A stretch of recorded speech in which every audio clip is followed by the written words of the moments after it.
Punchy Robots est un jeu pour 2 à 6 joueurs, dès 8 ans, 10 minutes par joueur environ. Originalité du jeu, pas de cartes, pas de dés, pas de hasard.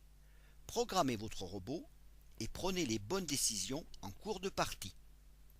But du jeu, être le premier à boucler les 2 tours de la Robot Arena.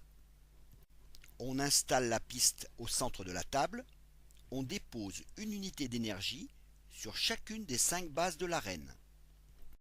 Puis on place les 15 interrupteurs jaune, rouge et bleu alternativement allumés ou éteints sur leurs emplacements. On comptabilise le nombre d'interrupteurs de chaque couleur. S'il y en a une majorité d'allumés, l'émetteur central de la base sera allumé. Sinon, il sera éteint. Chaque joueur récupère un robot, sa plaque d'identification, 3 capteurs et des unités d'énergie. Puis l'équipe secrètement, à l'abri des regards indiscrets, ici le robot Alceste a ses capteurs jaunes et bleus allumés. Tous les robots sur la ligne de départ. Le premier robot va se déplacer. Il a ses 3 capteurs en phase avec les émetteurs de la base. Il peut se déplacer jusqu'à 3 cases, ce qu'il fait.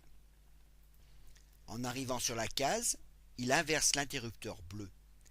De ce fait, il y a plus d'interrupteurs bleus éteints, l'émetteur bleu s'éteint. Il peut maintenant utiliser son énergie pour effectuer un déplacement complémentaire. Il choisit d'avancer de 2 cases, il dépose l'énergie utilisée dans la base la plus proche, et il inverse l'interrupteur jaune correspondant à sa case d'arrivée.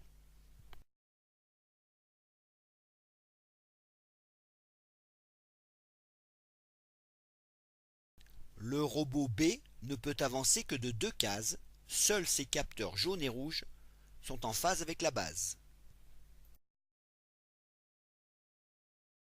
Lorsqu'un robot s'arrête sur une case déjà occupée, il doit payer une unité d'énergie au dernier robot arrivé déjà présent sur cette case. Un robot peut passer son tour et changer un et un seul de ses capteurs.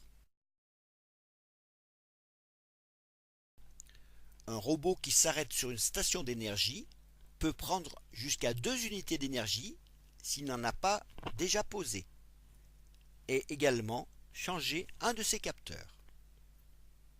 Dès qu'un robot a bouclé le premier tour, tous les joueurs finissent leur tour de jeu, puis en commençant par le dernier, équipent leur champion d'un capteur secondaire vert, orange ou violet.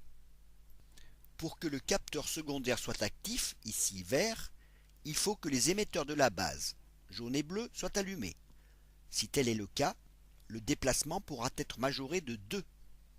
Dans ce cas, le robot C a ses capteurs rouge et jaune en phase avec la base, ainsi que son capteur secondaire vert.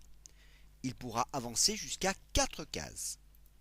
Dès qu'un robot atteint ou franchit la ligne d'arrivée, chacun finit son tour de jeu et le premier a gagné.